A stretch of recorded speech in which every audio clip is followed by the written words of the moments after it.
What's up, everybody? Welcome to Move the Sticks. DJ Buck with you. Buck, what is going on, man? Not too much. Trying to finish off the week strong, good slate of games in the midst of the college football picture kind of crystallizing which teams could be in the playoffs. And then we're trying to figure out who's going to make the final push to make the playoffs in the NFL. Yeah, we're going to do a little college today. It's not going to be a long pod, but we're going to do a little college as we head into the weekend, starting to get later in the year. And we have the first playoff ranking. So I want to go over the playoff ranking first and then some of the matchups and get some thoughts on it. But let's start first of all here when you look at it. Oregon's 1, Ohio State 2, Georgia 3, Miami 4, Texas 5, Penn State 6, Tennessee 7, Indiana 8, BYU 9, Notre Dame 10, Bama 11, Boise 12. And the way the bracket works, because it is a little funky where the big conference winners get the first 4 seeds. So the teams with byes, you're looking at Oregon, Georgia, Miami, BYU. BYU winning the Big 12 right now. So those would be the 4 teams that have byes. Those first round matchups: Penn State, Notre Dame, Texas, Bama, Tennessee, Indiana, Ohio State, Boise. So just first of all, just reaction from being at a point now where we have 12 teams versus what used to be 2, what used to be 4. Thumbs up, thumbs down with what you've seen so far. I love it because there's more interest. And I've always wondered why the top level didn't mimic the lower levels, where you would see the playoffs, whether it's 16 team, 24 team, they do it, whatever used to be AA level and those things. Like, to me, that was always exciting to have to run the gauntlet. And anyone who has played sports, particularly in high school, you're familiar with the playoff system. And the playoff system doesn't take you to a 1 or 2 game deal. You have to run the gauntlet, no matter how good your team is. I am more appreciative of that because part of what champions need to display, I would say, is the competitive stamina to walk through a rough road to the title. I'm excited about it. I think a lot of people are more excited about this version of the playoffs than the previous iterations. Yeah, I love it. I think you get more interesting games. I think you get more players that are going to play through the rest of the season. Think about guys, as of late who've kind of tapped and shut it down. Well, now you got a chance to be one of those 12 teams that puts more teams in the mix, that keeps more players interested, which is good. I think it also gives you the opportunity to schedule up in the non-conference because you can absorb a loss if you have to. So I think that's good for everybody. I think the home games on college football campuses is going to be fun. Talk about massive atmosphere games here. So I think it's fantastic. I look at this slate of games as it would be right now. You tell me we get Texas, Alabama. Yeah, sign me up for that one. Well, and DJ, is funny. Now I was listening to this podcast. It was a high school coach, but I think it applies to a college guy. And he said, the best teams want to have their flaws exposed early so they can go to work on them later, which plays to your point about, now that there's a 12-team tournament, we know that we can get in. Let's play some of these good teams early so we know exactly who we are. And whether we win or lose is more so to help us on a fact-finding mission to see how we can build the best version of the current team that we have. I love it. You just saw Penn State get knocked off by Ohio State, and even though it's a league game, they went from 3 to 6. Not that big of a deal. So you play those games, play the heavyweights, and put yourself in a position to have multiple bites at the apple later on. So I was at Oregon, Michigan this last week, and I'll get to some of the players that I saw there in a second. But I was talking, there's a bunch of evaluators there, a bunch of, a couple GMs, some other director of player personnel there. And I was just kind of canvassing, like, hey, you guys have been around, you got a chance to get out and see a lot of players. Yeah, actually they got a chance to see a lot of different teams. So I said, well, who are the best teams? It's always fascinating. Forget the college guys, talk to the NFL guys just in terms of the talent. And they told me 3 teams that they thought were clearly above everybody else. And I was kind of surprised that Ohio State was not one of the 3 that they mentioned. Ooh. Surprised me. But they said if they were going to look at who they thought would win a national championship, who could run the gauntlet, it was Oregon, Georgia, and Texas. Those are the 3 teams that they gave me. Wow. Oregon, Georgia, and Texas. Let's see what are some common denominators between Oregon, Texas, and Georgia. Oh, I have a common denominator. All were They're all at Alabama. All those coaches. That's what I was going to say. I was there all the way at Alabama. I was trying to figure out. Oh, sorry. Dan Lanning under the tree because he was at Georgia. He was at Alabama first. He was at Alabama. I didn't even know he was at Alabama. He was a graduate. He was a graduate assistant in Alabama. So I would say they all have taken what they learned from Alabama and made a bigger version of it at their own spot while injecting their own personality. So we've seen people struggle trying to replicate what the New England Patriots were able to do under Bill Belichick. These guys have been able to take the blueprint and duplicate it at their own spot. And this is funny because I had a conversation. I don't think he'll mind if I disclose it, but Mike Locksley at Maryland. Because Mike Locksley was an assistant for a while at Alabama. Too. Yeah. Then he goes to Maryland. And one of the things that I asked Locks, I was like, Locks, why have guys that have come from that tree, why have they struggled? And he said, look, the blueprint always works. And the way that he likened it, he said, what they do down at Alabama, he said, it's like when you walk into your grandma's kitchen and she's making cookies. He said, it's the old recipe that always works, is tried and true. The trick is you have to take that recipe, but you have to do it with your own personality. The people that have failed have tried to be Saban in the kitchen as opposed to being themselves, still using grandma's recipe. When I look at Dan Lanning, he is himself. He's authentic when it comes to what he believes in at Oregon. But the blueprint is very much Alabama-like.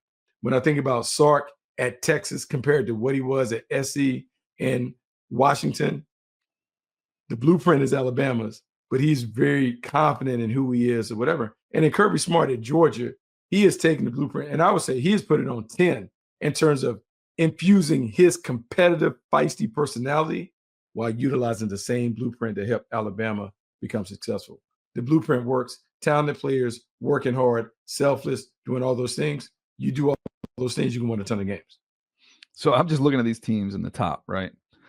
So let's put Ohio State and Penn State kind of on their own island, right? So if we take them away, the top 6 teams, Lanning, as you just mentioned, GA at Bama, obviously Georgia under Kirby, that comes under the Alabama umbrella. Georgia, Kirby directly underneath Nick.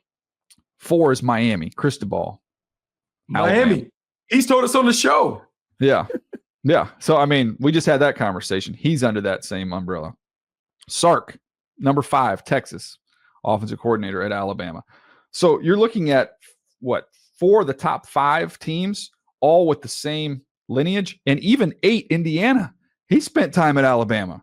Signetti did. So, and then you've got Alabama themselves. I mean, over half of the top 12 has all come from this. They all have the same DNA, Buck. So it's like, well, obviously that is winning stuff. If that's what this is producing. It is winning stuff. And it's funny. I heard it. Like, I know we don't necessarily cross promote, but I think I heard Signetti talk about the blueprint and the formula on Pat McAfee, and Nick Saban talked about it afterwards. And Saban said what's different about Signetti than the other guys. Signetti was there when they just got there. They went 7-6 and 12-0. He said, so he saw it from the ground up. The other guys came when it was already rolling. Yeah. The machine was rolling. So when you think about that part of it, building the culture from the ground up, being able to take those lessons that you learn and watching Saban do it. And everyone talks about the organization and the structure, how important it is, like that part of it, being able to give everyone tasks and assignments, what you demand from the players, being consistent every day, all of those things. When I look at these teams, 1, all that is in place, organization and structure. But 2, even the way they recruit. DJ, remember we went and we watched them do pro days. And he would say, there's a reason why you don't put middleweights in the ring with heavyweights. We always want to be the heavyweights. And let's look at how they look physically. That's why I understand why the guys that you talked to and talked about, why they cited those 3 teams. Because when they walk out the building, when they walk out onto the field, they look a little different than some of them teams in the college landscape. I want to have a conversation about some of these coaches. If you wanted to identify one of these coaches in the top 12 for an NFL gig next year, I'd be curious to see who would be the top of your list. So we're going to think about that for a second. We'll take a break. We'll come right back. I want to have that conversation right after this.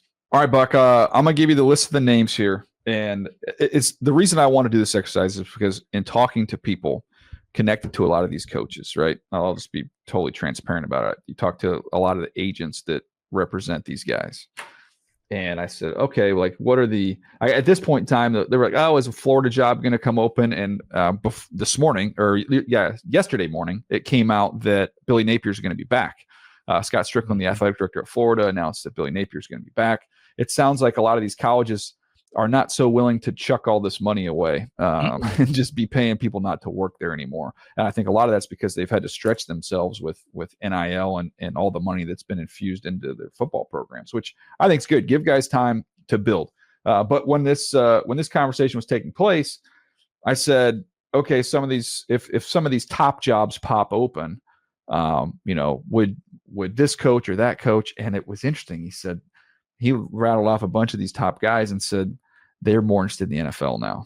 Like the job hopping, like getting a little bit better job. The college is not what it was. They're more interested in the NFL than they would be taking other jobs. So that led me to this thought. If I gave you the list of these top 12 teams right now, and you're an NFL team that's going to have an opening, and every year we see 7 to 10 of these jobs open up. I don't know. There's 7 to 10, candidates people are fired up about. In the NFL, somebody from college is going to get a sniff. So if I rattle off the list of these names, tell me who would be the most intriguing as an NFL head coach. You've got Lanning, Day, Kirby, Cristobal, Sark, James Franklin, Heupel, Cignetti, Sataki, Freeman at Notre Dame, DeBoer, Spencer Danielson at Boise. DJ, I think you have to know the NFL to be able to be successful. And the only reason I say that is because Matt Rule and the failures that we've seen, Urban, like if you don't know the NFL, like you don't have a shot. So that kind of brings me to Sark, who's had some experience in the NFL, offensive coordinator for the Atlanta Falcons for a couple years before he went back to college. So I would say Sark would have to be atop that list. Wasn't Kirby with Nick? He was with Saban. He was with Saban in Miami. I think he might have been secondary coach, linebackers coach, something like that. Him and Muschamp would get there. The thing about Kirby coming up, DJ, he's a force of nature down in Georgia. I don't know if that could quote unquote work in Georgia. I think personality matters, and I think Kirby's the best, one of the best, if not the best coach in college football right now. Ryan Day's got NFL experience, Buck. So that's why I was going to say Sark and Ryan Day. But I would say for both guys, the guys that they hired to come with them, their coordinators, their defensive coordinators, and some of those guys, they have to be able to help them with the locker room. And then the general manager has to be on his game. Like, because they're going to need a lot of help. Like the adjustment from college to pro is different. The funny thing, when we talk about this discussion, I understand NIL and the transfer portal has made the job different at the collegiate level. But is anybody looking at the NFL game and how quickly they're cycling through coaches? Robert Saleh got 3. I mean, like I don't know why you make a lot of money in college. You can make a lot of money for a long time. I don't know why you want to jump into that skillet, that frying pan in the National Football League, unless you're going to get a 6-year deal like Dan Campbell was able to secure and some of these other guys. I don't know why you would jump into the NFL with that. And you can't recruit. You don't get a quarterback. Yeah. The other one that has NFL experience, obviously Marcus Freeman played in the NFL. Yeah, that is still a different hustle, man. He hasn't been a head coach in a long time. If you're going to get the NFL job, I kind of believe you can learn the game and how to be the head coach at the same time. I feel like you got to have the head coaching thing down while you're learning and adapting to the NFL game. To do both, to me, is too much. So looking at this exercise, the one that makes the most sense to me, if you're going to boil this all down, because I think Texas, Sark's got that. He's built that machine. That thing's rolling. I just don't think he would do it. And I'm just looking at Ryan Day. And Ryan Day would have Chip Kelly with him, who obviously has NFL head coaching experience. So that would be kind of a package deal, both of them coming together. The other thing is these people are human beings, and Ryan Day lost a few games to Michigan, and I'm sure he will never say it publicly, but I guarantee you, as passionate, as rabid as that fan base is, I'm sure his family has stories of people saying stuff to them. I'm sure he had to listen to it. I think he's got like the highest winning percentage of anybody in like, college football history with how many games he's won. He just lost a couple games to Michigan. I could see him beating Michigan this year, going on, making some noise. Maybe they win a national championship, but maybe they just make a deep run and say, yeah, hey, I didn't forget. Yeah, I got this thing back on track. I beat Michigan, and you guys can have somebody else to kick around. I'm going to go to the NFL. That would be the one that would make the most sense to me. Yeah, I can see that. And it's funny. He's not appreciated because of the one game, which is hilarious, right? Yeah. People talk about him not, the last couple of years they've been beat up by the team up north and that stuff. But they did a lot of winning.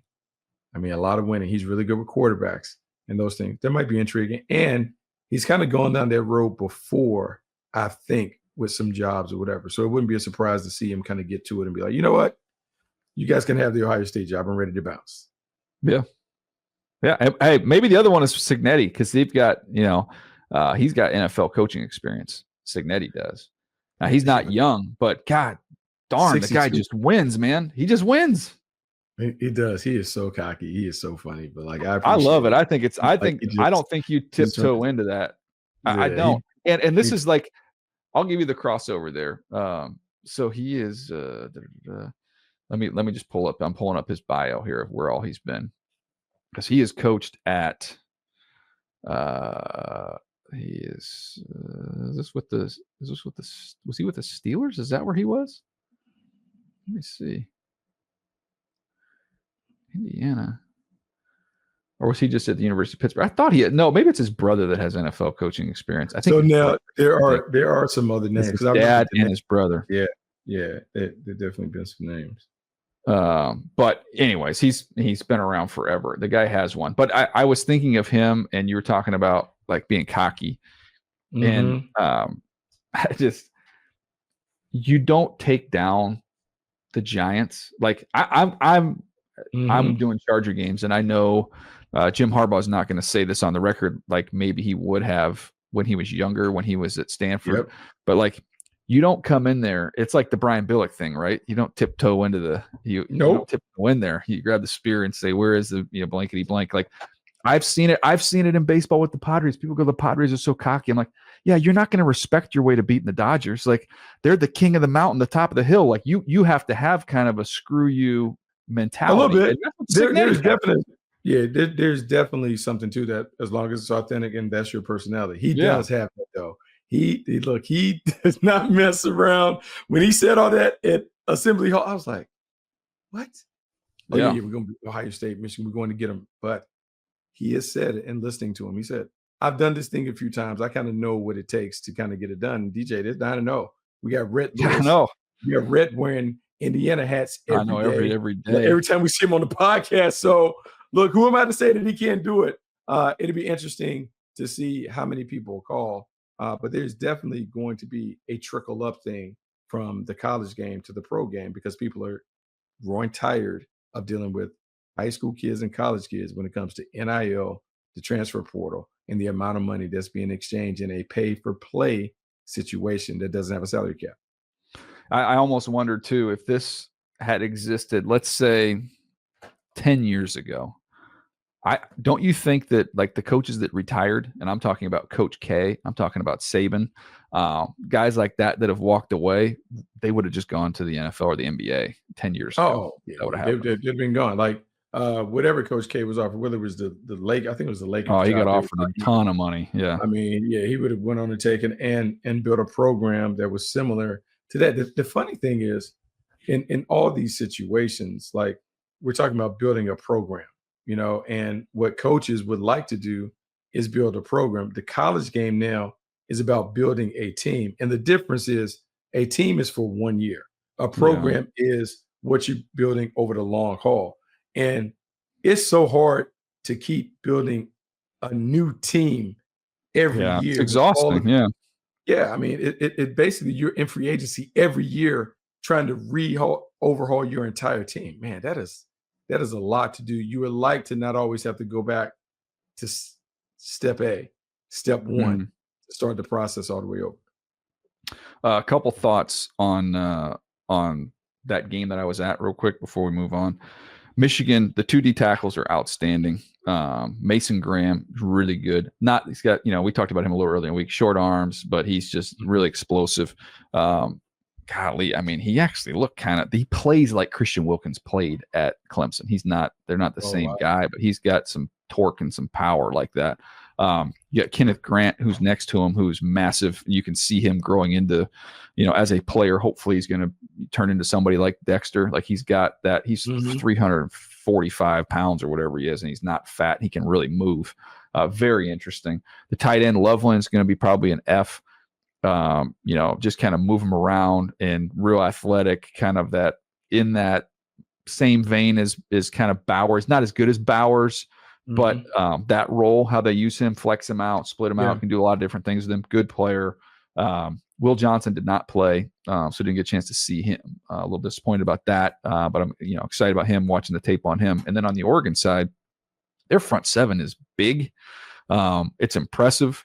They've got 55. They don't have the name in front of me right now. The D tackle is excellent. He's like 320 pounds. He plays on the other side of the line of scrimmage. He's really good. There's a reason why they're number one in the nation. They have an SEC front. Like it is very much an SEC looking front where they're big, long, rangy, athletic. DJ U's younger brother is a good player, by the way. Oh, for sure. He's a really good player. You've got him, and then I didn't realize the quarterback was that little. He is short. Like he is not a big guy. He's a great college player. He'll be a fascinating study, Dylan Gabriel, in terms of the draft. I think more probably like a day 3 player, but for a college team, a college quarterback he's perfect. Absolutely perfect. He's got a ton of experience to go along with it. And the little wideout, Tez Johnson, I believe is his name, right? I'll get all these names as we get deeper into the spring, but he's got some tank dell to him. I mean, he's dynamic. He's a good player. Oregon's they're number one for a reason. That's a really, really good looking team. Really good looking team. Dan Lanning has done a really good job of picking up where Mario Cristobal left off.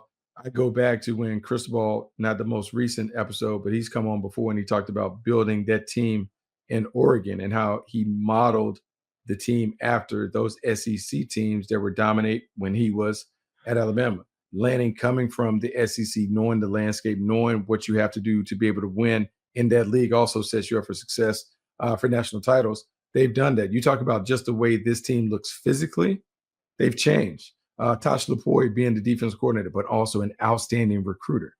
They have NFL guys when they walk out the building. In the past, in the Chip Kelly era, it wasn't that. It was more scheme and different stuff that allowed them to win. But now, I'll say this, Oregon, talent-wise, can go toe-to-toe with anybody in the country, which is probably why they're number one in the country. Yeah, I mean, I think back to the time where they were in that championship game, and on that team, you had Buckner and Armstead, who were two enormous NFL, first-round talented dudes on that front. They didn't have everything else that Oregon has on this team in terms of the offensive line, as well as the skill, and a really, obviously a really good college quarterback. They had Mariota on that team, so they were good at the quarterback position. But this is just it. There's more of them, is what I'm getting at. They've had a couple here and there, and that team was in the national championship game. So it's interesting to me, and I don't know. I'm not going to use this to get into a USC conversation, but it's fascinating to me. And maybe it's just Phil Knight. Maybe that's the answer. Maybe it's Phil Knight, and they've got a bigger budget for players. But the USC front seven out here compared to what the Oregon front seven looks like, that's not close. I'm telling you, man. And one day, DJ, I know we are a NFL podcast.